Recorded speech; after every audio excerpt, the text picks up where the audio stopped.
What happens when a country music legend sits down for what should be a lighthearted late-night interview, only to have the host cross a line that nobody saw coming? The tension in Studio 6B became so thick you could cut it with a knife.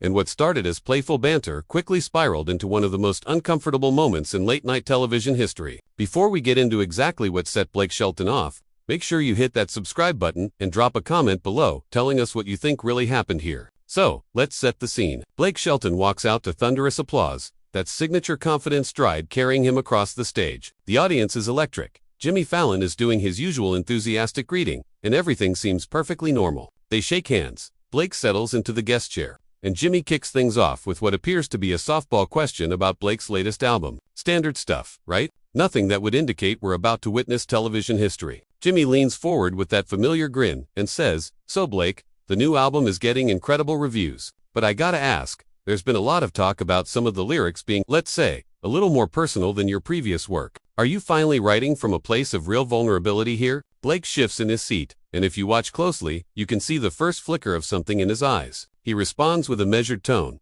"Well, Jimmy, I've always written from a real place. That's kind of the whole point of country music. We tell stories that matter to real people." Jimmy nods enthusiastically. "No, totally, I get that. But come on, there's a difference between telling stories and really opening up about your own life. I mean, some of these songs, they sound like you're working through some pretty heavy stuff. Relationship stuff, maybe some regrets." The audience is still with them at this point. Some light laughter, people nodding along. Blake's smile is still there, but it's tightening around the edges. He says, "Every song I write comes from somewhere honest. I don't really sit around psychoanalyzing myself for entertainment purposes." And here's where Jimmy makes his first real misstep. He does this little laugh, that talk show host chuckle that's supposed to soften everything, and says, right, but I mean, when you've been in the public eye as long as you have been through, some very public relationships, some very public breakups. At some point, you gotta expect people are going to wonder if you're putting all that pain into the music. That's what makes it relatable, right? Blake's jaw tenses.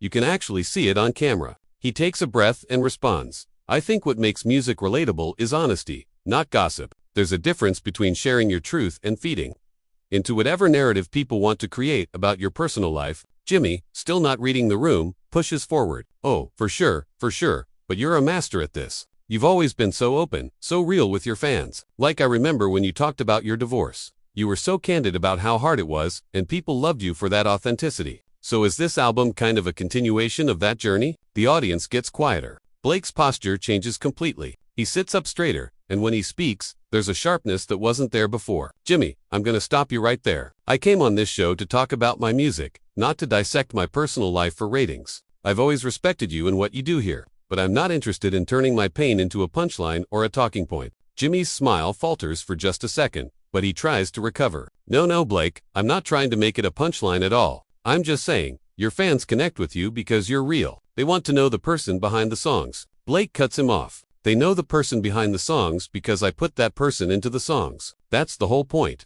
I don't need to sit here and explain every line, every lyric, every choice I've made in my life to validate the work. The work speaks for itself." Now the audience is dead silent. Jimmy shifts in his chair, clearly realizing this isn't going the way he planned.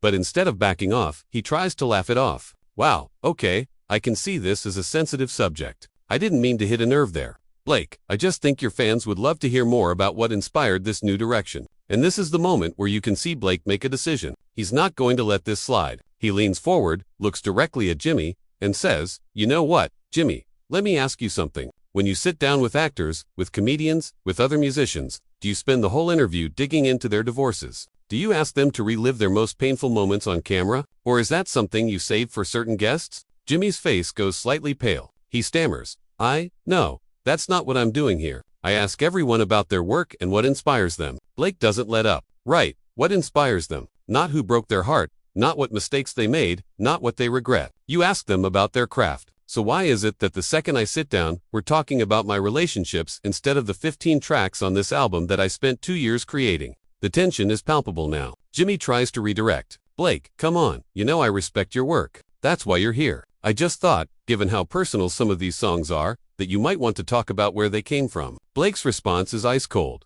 "They came from me, from my life, from my experiences, from my heart. And I put all of that into the music. If people want to know where the songs came from, they can listen to the album." That's what it's there for. I'm not going to sit here and spoon-feed everyone the Cliff's Notes version of my personal life, because it makes for good television. Jimmy's trying to regain control now. Okay, I hear you. Let's talk about the album then. Track 1. You open with a song that's pretty different from your usual style. It's got this almost rock influence. What made you want to go in that direction? But Blake isn't letting it go. That is, see? Now we're talking about music. That's what I came here to do. And yeah, I wanted to push myself sonically, try some new things, work with different producers. But it took us 20 minutes to get to that question because you were more interested in playing therapist than actually discussing the art.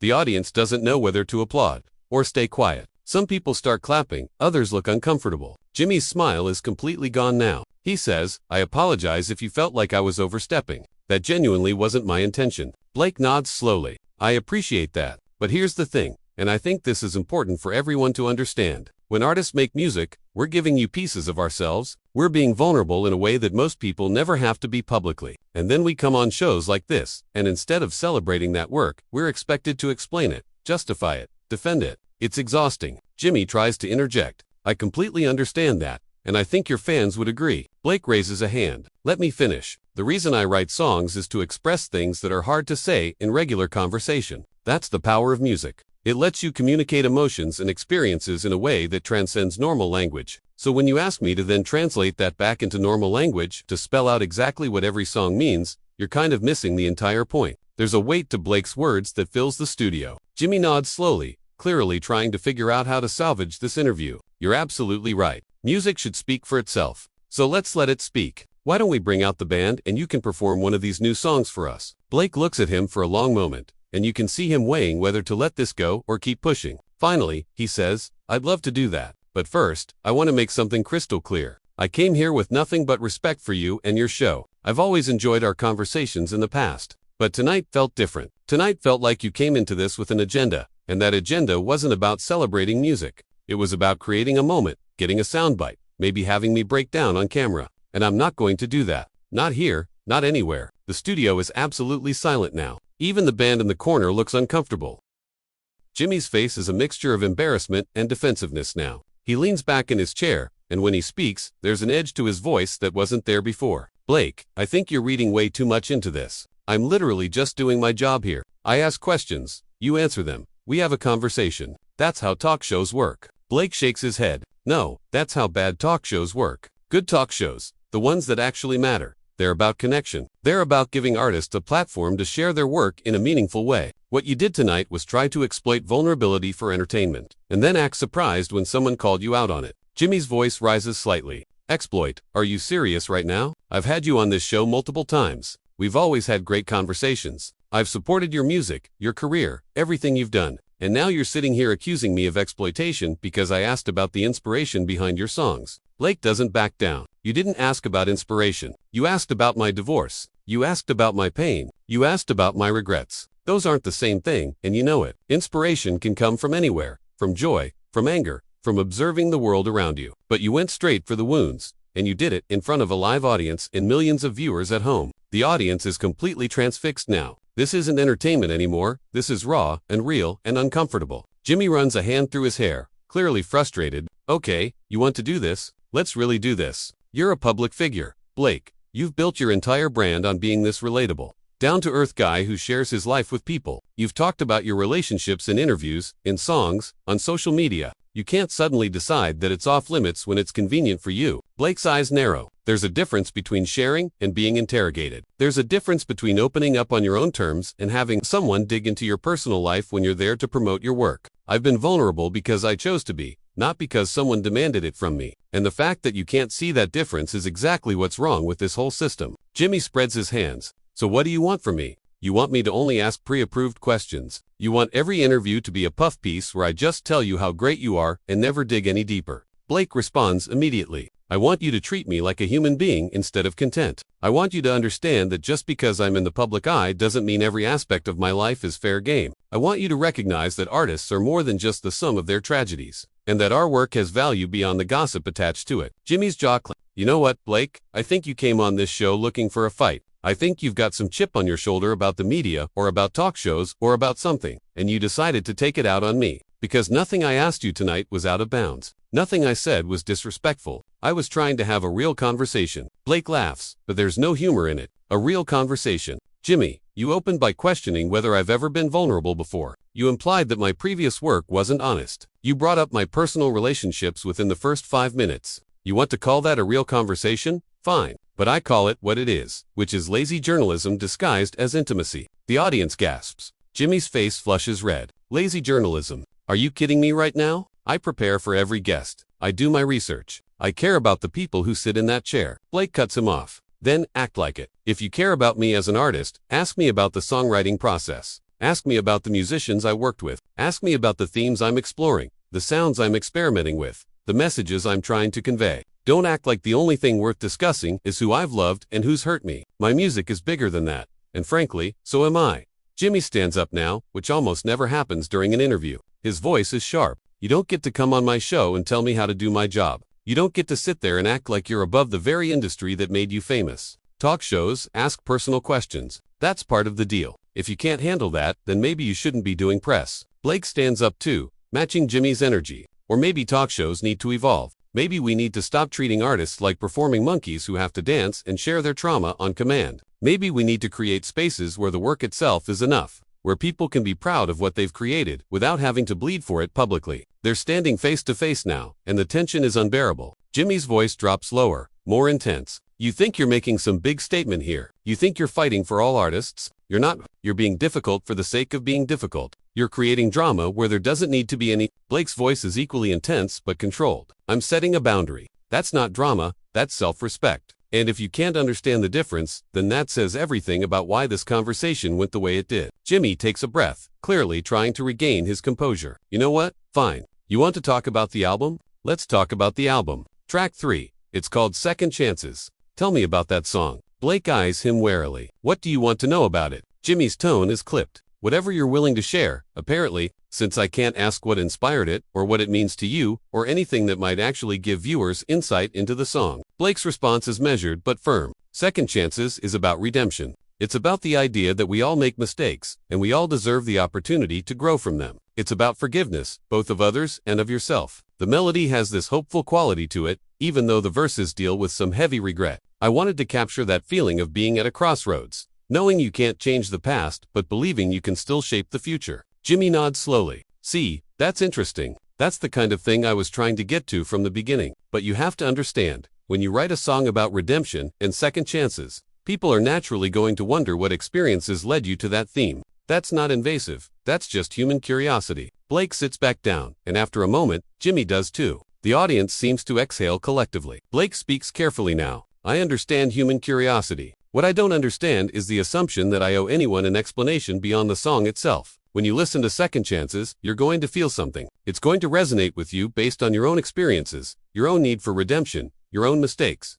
That's the beauty of music. It becomes personal to each listener. The second I sit here and say, oh, this song is about this specific moment in my life, I take that away from everyone else. I make it about me instead of about the universal human experience. Jimmy considers this. So you're saying that by not explaining your songs, you're actually making them more accessible. Blake nods. Exactly. I'm protecting the integrity of the work and the relationship between the song and the listener. Every person who hears Second Chances is going to apply it to their own life, their own story. That's more powerful than any explanation I could give. There's a pause, and for a moment, it seems like maybe they've found some common ground. But then Jimmy says, I get that perspective. I really do. But you have to admit, part of the reason your music connects with people is because they feel like they know you. They've watched your journey, seen your ups and downs. That personal connection is what makes you more than just another voice on the radio. And just like that, the tension snaps back. Blake's voice hardens again. So you're saying that my music wouldn't matter without the gossip? That people only care about my songs because they've followed my personal life? That's incredibly insulting,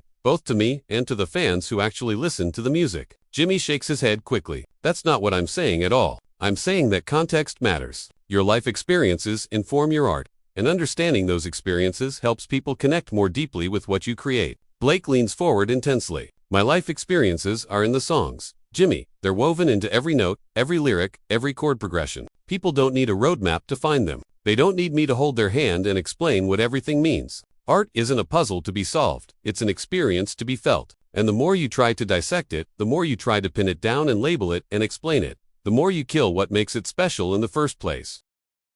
Jimmy exhales slowly. Blake, I respect your artistry, but we're in the real world where artists do press and engage with the public. That's just how it works. People want to connect with the human behind the music. Blake shakes his head firmly. The human behind the music is fully present in the music. You don't need me to cry on cue or share my deepest pain. The vulnerability is already there. In the album, Jimmy's frustration builds, but not everyone can dissect every lyric. Some people just want to hear you talk about what you were feeling. Blake's eyes flash. When you insist on over-explaining everything, when you reduce songs to biographical footnotes, you're saying that the music isn't enough. Jimmy throws his hands up. I'm facilitating a conversation. I'm giving you a platform. How is that a bad thing? Blake's response is sharp. It becomes a bad thing when you had an angle before I even walked out here. You weren't curious about the music. You were curious about whether you could get me to break, whether you could create a viral moment. Jimmy's face hardens. That is completely unfair. I have never tried to exploit a guest's emotions for ratings. Blake meets his eyes. But this interview stopped being about my album about 5 minutes in.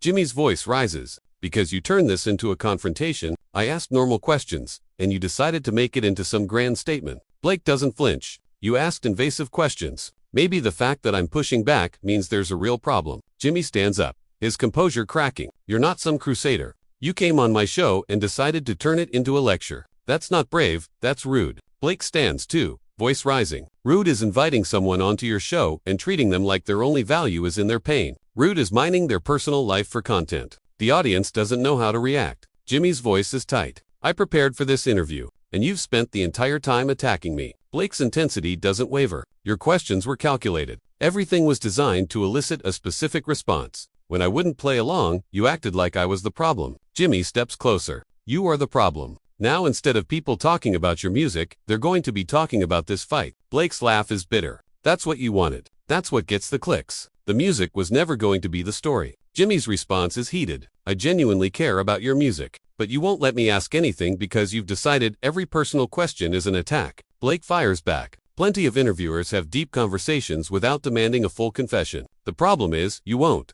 Both men are standing close now, breathing hard. Jimmy's voice drops. I think you need to leave. This interview is over. Blake stares at him. The studio is silent. Finally, Blake speaks, his voice calm. I'll leave, but I want everyone watching to understand something. This is about standing up for the idea that artists are whole people, not just content machines. We deserve to have our work respected, not reduced to clickbait. Jimmy's arms are crossed. Are you done? Blake nods. Yeah, but I hope you think about all the artists who sit in that chair and smile because they're afraid of being labeled difficult. You have the influence to change these conversations. You could elevate artists instead of exploiting them. Blake walks toward the exit. As he reaches the edge of the stage, Jimmy calls out, maybe you're right. Maybe I did push too hard. But you didn't have to turn this into a war. Blake stops and turns back. It didn't have to be a war, Jimmy. It could have been a conversation. But that requires both people to listen and respect boundaries. Tonight, that didn't happen. He disappears off stage. Jimmy stands alone, takes a breath and addresses the camera. Well, that didn't go as planned. We're going to take a quick break. The camera cuts away.